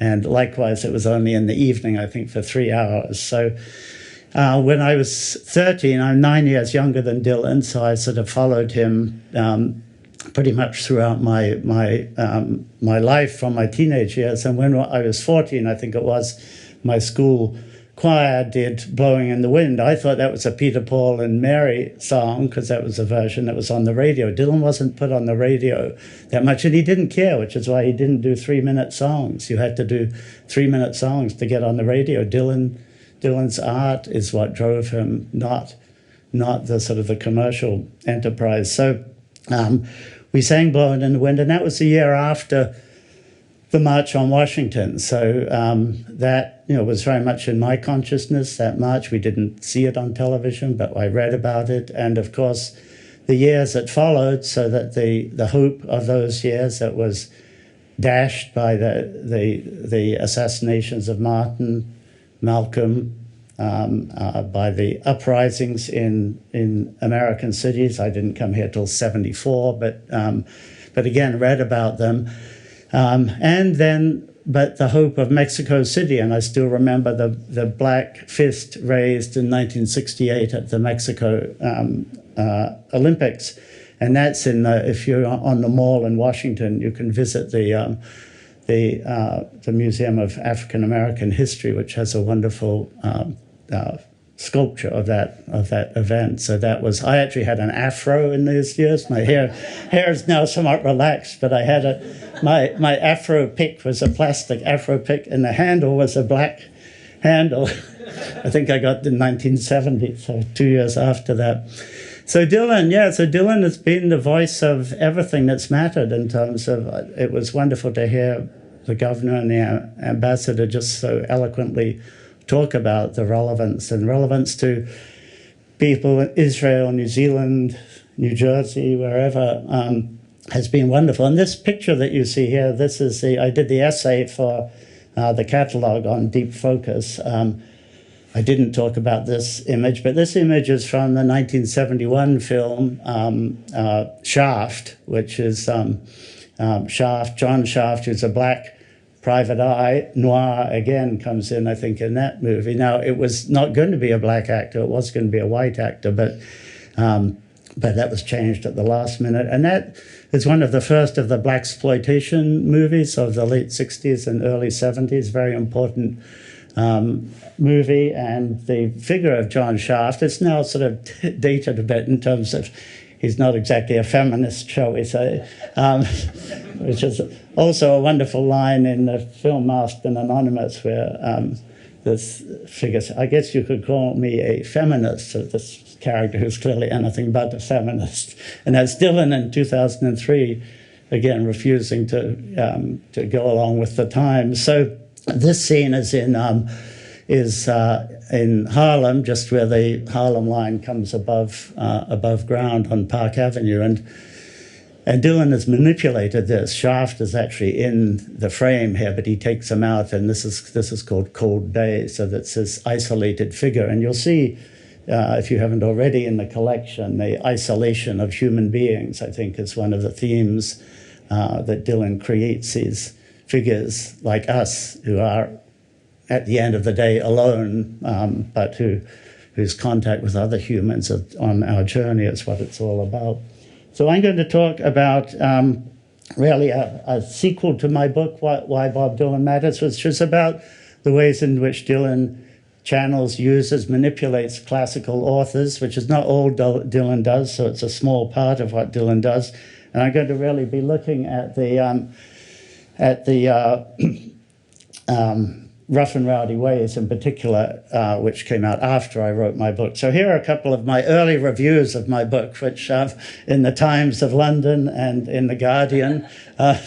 So it was not exactly a joy when these were sent to me, but James Marriott yawns at my nerdy analysis, and Sean thinks I'm an academic attempting to shoehorn Dylan into the pantheon of literary greats, and I misunderstand the singer's appeal by doing that. Sean didn't speak to somebody else at The Guardian who decided my book should be The Guardian, an independent music book of the year. So I preferred that designation to the previous one. But so Sean also noted that Thomas also cites a relatively minor Dylan song, When I Paint My Masterpiece, as further evidence of Dylan's love of and identification with Rome. One can only wonder what the singer's poetic predecessors would have made of lines as throwaway as the opening verse, "Oh, the streets of Rome are filled with rubble, ancient footprints are everywhere. You can almost think that you're seeing double on a cold, dark night on the Spanish stairs." Now, Sean couldn't hear the poetry of that, just as reading it out. Ovid it ain't, he says. Ovid is one of the poets I talk about that Dylan channels, particularly that, and Robert and I have both written on that in the album, 2006 album. So Dylan hadn't, when that review came out, Dylan hadn't played When I Paint My Masterpiece since 2011. And I don't think it's because of that review and because Bob was standing by me, but Dylan then proceeded a few months later, in July 27, 2008, to put the song into his set list, and he's played it on every concert since, 108 performances since that time, and including last night and tonight he will sing it. We know he'll sing it tonight. So anyway, and then he was, right before Rough and Rowdy Ways came out, he was interviewed by Douglas Brinkley, who will be joining us in April, for the historian, American historian at Rice University, but who's also a Dylan expert and is, I think, a friend of Dylan, so he says he is, so we take him at his word, but who's interviewed Dylan, so, and Dylan decides when he wants to be interviewed and who's going to interview him, so he keeps control of that. So Brinkley brings up When I Paint My Masterpiece. And again, I wonder whether Brinkley thought of that or whether Dylan said, why don't you ask me about When I Paint My Masterpiece? But anyway, we'll never know. And Dylan says, I think this song has something to do with the classical world, something that's out of reach, someplace you'd like to be beyond your experience, something that is so supreme and first rate that you could never come back down from the mountain, that you've achieved the unthinkable. That's what the song tries to say, and you'd have to put it in that context. Again, Dylan as a writer is just a writer of English prose, as anyone who's read Chronicles knows, is just an astonishing figure. So anyway, then here's the Streets of Rome, and we'll play just a little bit. This is what he's playing. He completely rearranged the song for Shadow Kingdom. They live streamed, but lip-synced film that he put out in the summer. But here I'll just play one verse of the 1971 version, which wasn't put out on an album, came out on a Greatest Hits album, but it's not a relatively minor Dylan song. Dylan, by the way, his first song about Rome was in 1962 when he was in London for the first time. He was out of the country for the first time in December 62. And he made a trip to Rome from London. And he got back, and in Gerde's folk center in New York City, he sang the song, I'm going back to Rome, that's where I was born. And I talk about that in my book. So I was born, what's Dylan saying? That's where I was born. He was born in Duluth or Hibbing or wherever.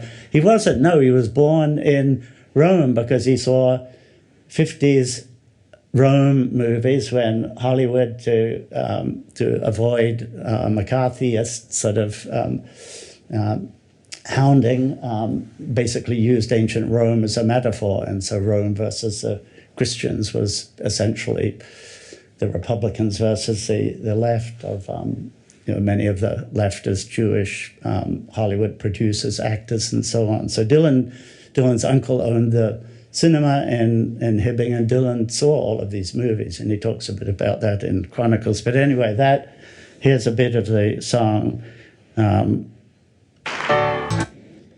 And right back then, Dylan was also rewriting songs, of course, Where I Got Me a Date with Botticelli's Niece, and the other version, Where I Got Me a Date with a Pretty Little Young Girl from Greece.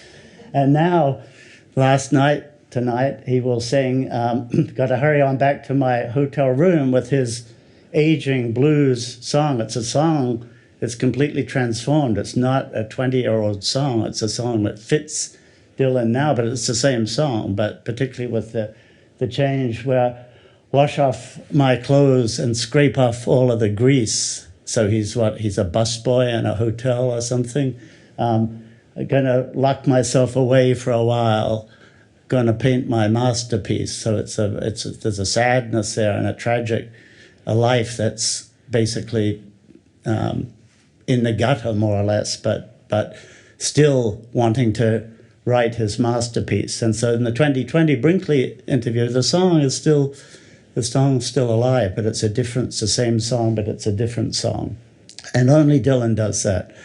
Only Dylan can basically recreate this world. So just a quick word on Dylan as Odysseus. Again, this is from the previous book, but I'm not going to read through all of this. But if you haven't heard, and I don't mean read, I mean heard Dylan's Nobel lecture from June 7th, June 2017, I knew that he would do a lecture because to get the $900,000 prize for the Nobel, he had to get his lecture in 6 months. And my editor gave me an extra week because I knew that he would be getting it in, which he did just under the wire.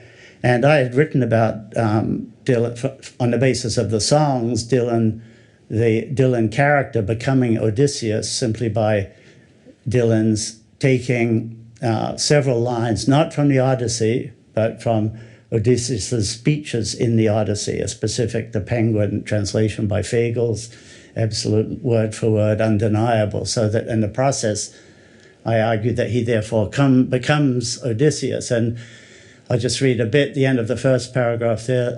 He's been gone 20 years. He was carried off somewhere and left there. Drugs have been dropped into his wine. It's been a hard road to travel. In a lot of ways, some of these same things have happened to you. You too have had drugs dropped into your wine. You too have shared a bed with the wrong woman. Several of them probably. But there, Dylan is actually telling us in his Nobel lecture that, yes, I became Odysseus. So I was very, very pleased to get confirmation from Bob of that. But anyway, so Rough and Rowdy Ways in 2020. And just out of curiosity, who has listened to the album? So if Dylan, a good smattering, but what's that? Murder Most Foul. Murder Most Foul, yeah. And these were released, of course, earlier in 2020.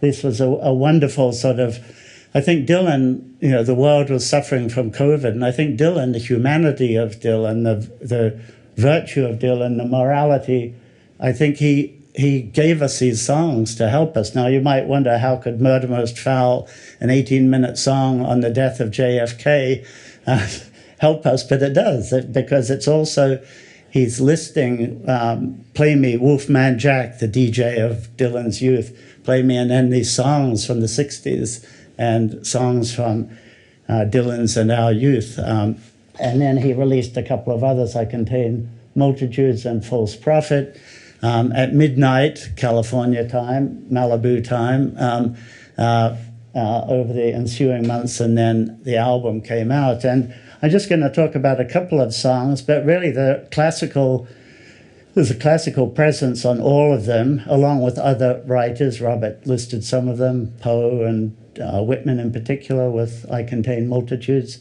But the songs obviously crossing the Rubicon, which along with Murder Most Foul is the one song he isn't singing on tour. He's doing the other the other 8, but I was sort of hoping at Boston he would sing Crossing the Rubicon in honor of me, but it didn't happen. So I was greatly disappointed. But Mother of Muses is going to connect back to the Nobel lecture in interesting ways. So here's, and I'm not going to go through this or play it for you again in the interest of time, but Crossing the Rubicon, and you can look at basically the Rubicon, the river that separated Julius Caesar's official area of military activity from the rest, so the area that was voted to him by the Republican Senate. And in crossing the Rubicon, he basically brings down a republic and creates an autocracy. Think about that. Think about January 6th and think about that. And the peril is, that's why I give you a republic if you can keep it, because these were readers of Roman history, not Athenian democracy, but Roman, the fall of the Roman Republic.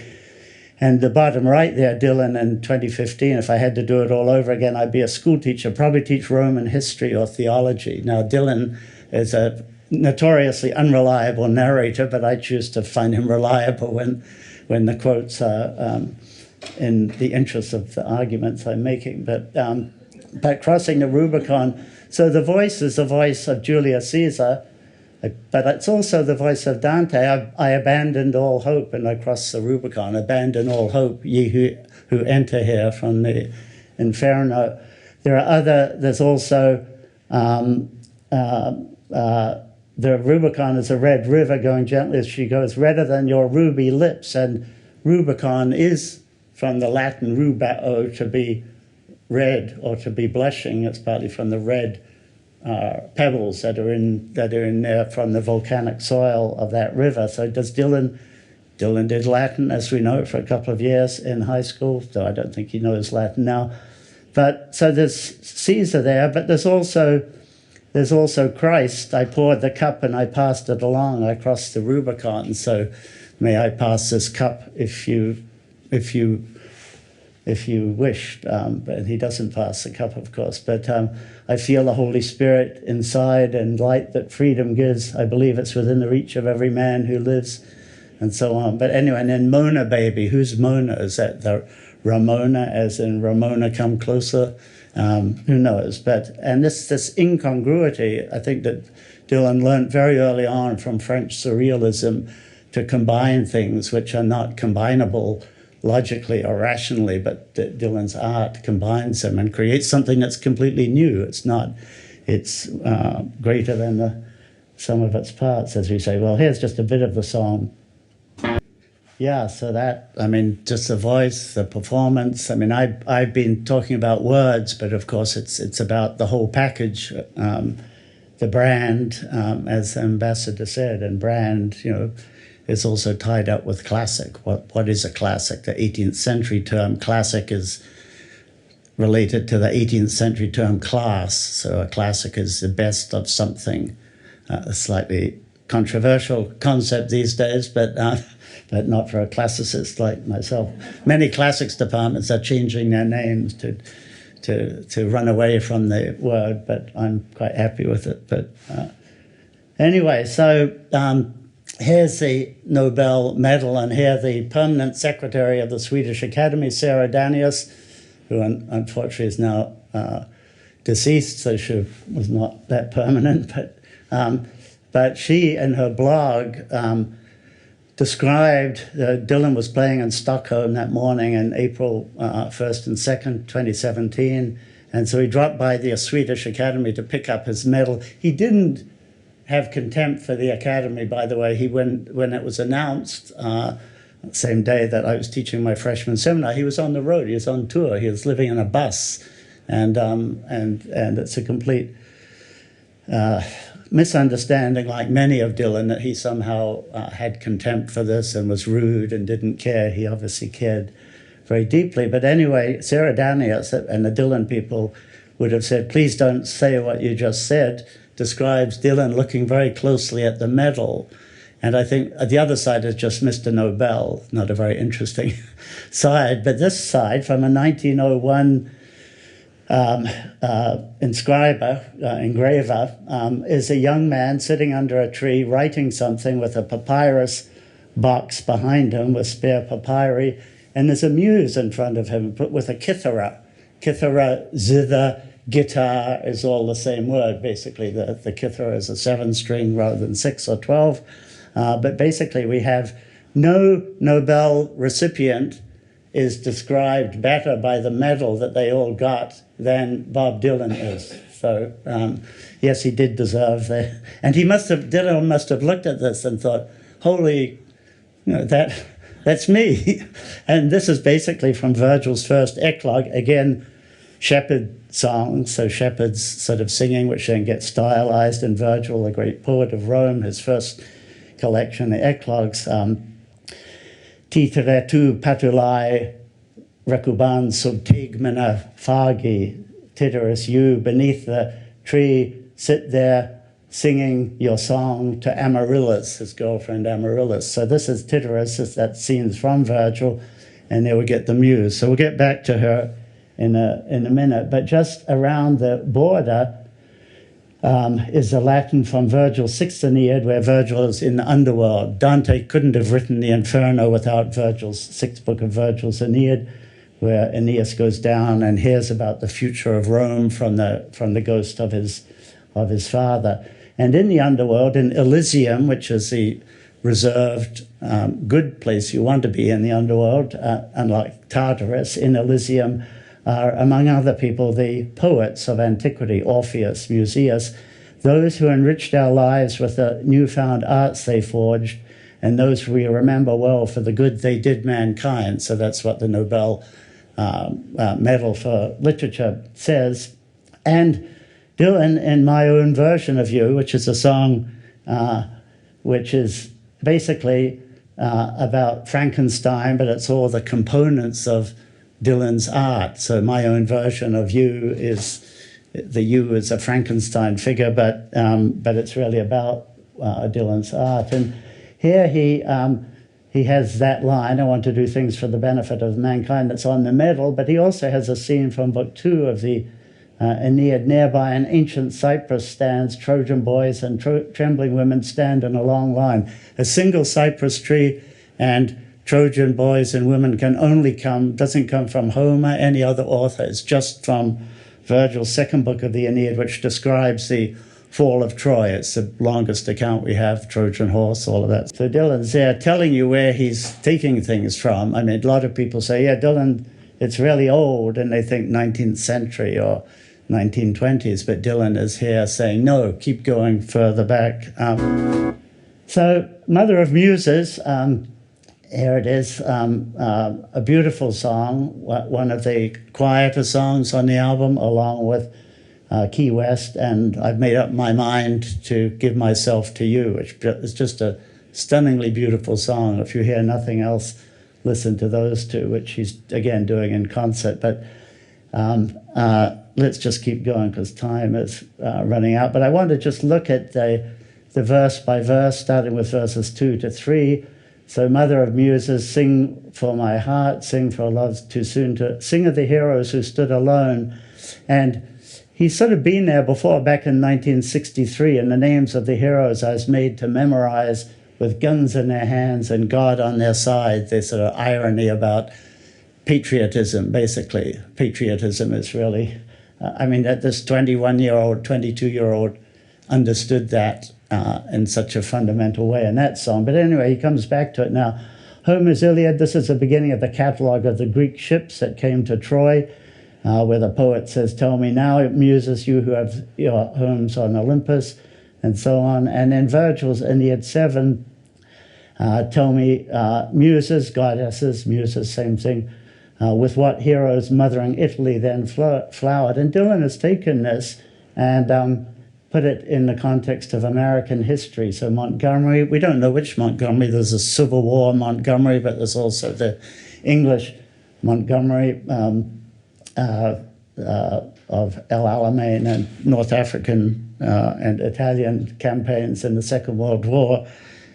Another verse, so verse 1, sing of the mountains and the deep dark sea, sing of the lakes and the nymphs of the forest, sing your hearts out, all you women of the chorus. I'm going to play this song after I've just taken you through these things. But again, back to the Nobel lecture, the last words of the Nobel lecture are, I return once again to Homer, 2017. Sing in me, O Muse, and through me tell the story. So he then goes out and writes Mother of Muses and puts it on to the next album that he's about to do. Now, there's a wonderful, halfway through the song changes to, I'm falling in love with Calliope. She don't belong to anybody. Why not give her to me? She's speaking to me, speaking with her eyes. I've grown so tired of chasing lies. Mother of Muses, wherever you are, I've already outlived my life by far, which the line that Robert mentioned. And I think what Dylan's done here is basically put himself into the figure on the right, the poet, and he's identified Calliope, one of the 7 muses, but she's the muse of epic, so that's appropriate. But and he's basically put this image into the song. Then also, I mean, one thing that has come up today is the virtue of Dylan. I don't mean that in a moralistic or moralizing way, but I think he's a man of deep virtue. He cares, he has values. How do we know that? We don't, but I just don't believe these songs, in particular, these paintings could be produced by somebody who isn't. But here, he prays for what? Show me your wisdom, tell me my fate, put me upright, make me walk straight. And in that same interview with Brinkley, he again talks about, I just try to go on a straight line and stay on it, stay on the level. And in Nobel lecture, he talks about the books that he read that gave him an understanding of human nature, a standard to measure things by. So, and then he ends the song with, I think he's channeling Cavafy's Ithaca, the great poem, Constantine Cavafy, who says, keep Ithaca always in mind, arriving there, that is Ithaca, the homeland of Odysseus, to which he spends 20 years getting back. But don't be in a hurry. Don't hurry the journey at all. Better if it lasts many years. So that for this poem, the journey is life. Ithaca is home, being called home, this black spiritual theme that runs throughout a lot of sort of gospel singing. And I think Dylan here, got a mind to ramble, got a mind to roam. I'm traveling light and I'm slow coming home.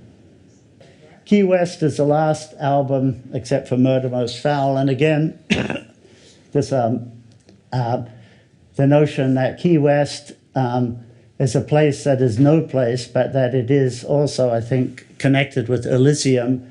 And Plato talks about the two places. So we're basically heaven and hell, the Judeo-Christian notions that also have, in the Greco-Roman sense, analogues. Obviously, the human mind creates a good place that you can go to and a bad place that you can go to.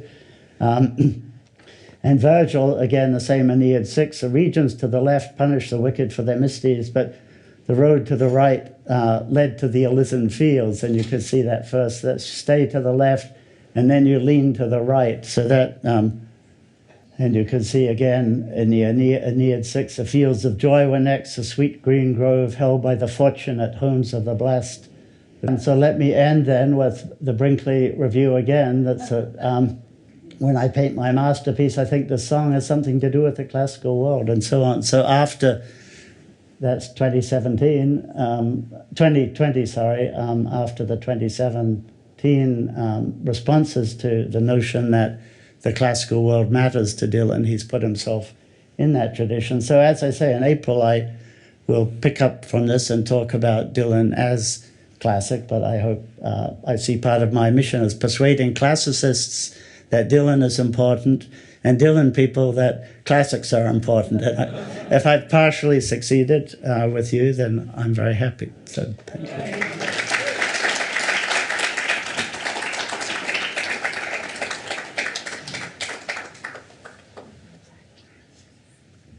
Thank you, Richard. I think you've succeeded beautifully. Okay, so now we turn to our final speaker of the afternoon, who's already been introduced to you, none other than Shai Baitel, who's going to come up here and close out the event for us. Shai is the artistic director of the Modern Art Museum in Shanghai. He's conceived Retrospectrum, as you all know, and those of you who haven't seen it can go ahead after this and walk through the Bob Dylan retrospective exhibition in 2019. He's co-founder of Manic Contemporary, Chicago, Jersey City, and Miami, the largest art center of its kind and a hub for artists and collectors. Shai has extensive experience in arts and culture and is a prolific and beautiful writer and is a frequent contributor to major publications including Forbes, Daily News, Jerusalem Post, Haaretz, and HuffPost. Having earned degrees in law and history, he previously worked in Israel's Ministry of Justice and the United Nations in legal positions. So it is my great, great pleasure to introduce Shai. Come on up.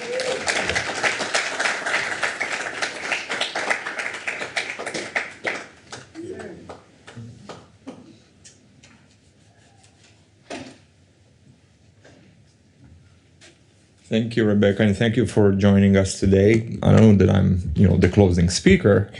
I am practically, but I'm just going to say a few words. First of all, I want to thank Richard Thomas and Rebecca, being my partners in crime, putting it all together for over the past few months. It's been a journey. It's been a pleasure. It has been fascinating, right? It's like for people that wake up every morning and are so passionate about what they're doing and about what they like and love and so great at. And it is true that I reached out to you out of nowhere and I said, hey, I'm doing this project about Bob Dylan. And this was after we were looking at who is a Dylanist, who is really someone who can speak so eloquently and so naturally about Dylan, the artist, the writer, the composer, the phenomenon. And I'm thinking about 600 songs that were sold and, the entire composition and never-ending concert tour, 3,000 of them, if not, many more. And we speak about the treasure of, waking up into something that is so remarkable in the comprehensive making and the ability to be creative in so many fields, from writing to composing to performing to acting to editing to painting to drawing to sculpting. This is obviously a phenomenon that we don't see as often, certainly not in modern times. We used to see artists like that back in the Renaissance. Obviously, we would see them every now and then, but Dylan, to such extent, is obviously the most iconic, arguably the most iconic American artist alive, and possibly, globally. And what makes him so global, interestingly enough, and you will see that in, the paintings, of course, in the writing, is that actually the individual story, the personal story, that makes it universal, that makes it so unique and touches so many people's lives. This is a special talent. If you are able to speak and to speak so loudly to as many, to masses. And this is what makes his art so remarkable, because, and he was asked, what would be more important, the lyrics or the music? Whereas maybe the visual art is even more important. It was not included in the original question, because this is exactly what speaks to everybody in such an international way, in such, a phenomenon that doesn't need the specific language, because it has its own way to express itself. And I go back to the 600 songs that were sold for as much, and what a cultural treasure it is in English and in every language. And I was always impressed with people that you give them, a certain quote from the Bible, and then immediately they can tell you where exactly it comes from and when.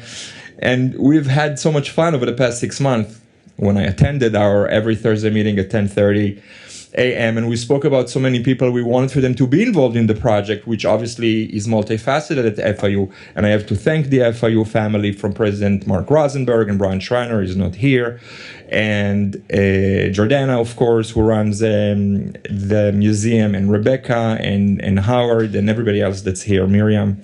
And you know, we brought up a lot of names, and one of them was Swiss Beats. We really wanted for Swiss to be involved in the project. And when I said the name, and Swiss is great, and we've been friendly, and Richard says, of course, and he's mentioning even Alicia Keys in one of the songs. And I said, oh, really? And he said, yes. He says, I wonder where Alicia is in the world right now, right? Or something of this nature. And I was thinking how crazy and incredible it is that he would know each and every word where it stays in every song. And there's more than 600. Ido. So, and there's many more examples that it's been a pleasure and an honor, and it was an incredible, you know, educational experience for me to work with these fantastic people. Of course, I'd like to thank Governor Paterson for joining us today, who is not only a fantastic, you know, public servant and an individual, an educator, but also a great friend. And Mary, his wife, is wonderful, and I'm very grateful for the friendship. And Ambassador Aharoni has been friends of mine for 20 years or more, a little bit more than 20 years. Wow, time flies. And I think that so much was said, and Dylan is, you know, forever will be discussed as the incredible artist and the genius behind the words, but also behind the paintings, I hope, because we're now sharing with the world the genius behind that as well. And like Horace said, that a picture is a poem without words. This is exactly, you know, the common thread. That's exactly what we're looking into. Someone who was so talented to articulate himself in lyrics, in melodies, in paintings, and in drawings. And this is exactly what you'll see in the exhibition. If you haven't seen it yet, please do. The journey was interesting when we started working on the exhibition and going through the treasure of Dylan as far as a visual artist. As many of you would know him for a few decades, but he's been painting and drawing and creating other visual art. What was really interesting is to see the parallels between the subjects and the topics and the stories he would tell us through the lyrics, and then later on to see them through the paintings. It's been a pleasure. I'm still enjoying it every day. I'd like to thank you all for coming here, and hopefully we'll see you again. This was just a teaser, obviously, for the real thing that will come in full in the spring. So thank you very much. Thank you, of course, Robert, to join us in such a short notice. It's been a pleasure. And we'll see you now at the museum, hopefully, and then we have some great food right after. Thank you.